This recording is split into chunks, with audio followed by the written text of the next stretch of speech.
Hey, Rob here for Quadratec.com. We're out here in Colorado at the JL Summit, hosted by Bestop, checking out over 30 brand new products from Bestop, as well as some of their premier brands. And today we are taking a look at the Tuffy Security Products rear cargo deck enclosure. Now, this is something that's been around for a little while, available on the earlier JK Wrangler. They brought this to the JL. Of course, this gives you a huge amount of secure cargo area in the back of your Wrangler, even if you have your top removed from your Jeep.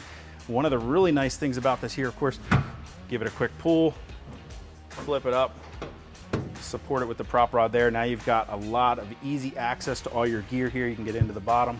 And one of the other really nice features of this enclosure is that it is a no drill installation. So you're not drilling holes in your floor, in your trim panels in the back to get this installed. Tuffy has designed this to use all factory mounting locations to get this installed in the back of your Wrangler.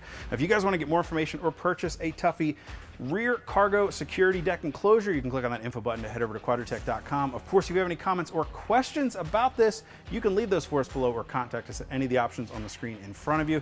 You want to make sure you hit that subscribe button so you're sure to catch all of our latest product reviews. Until next time, I'm Rob. I'll see you guys out on the trail.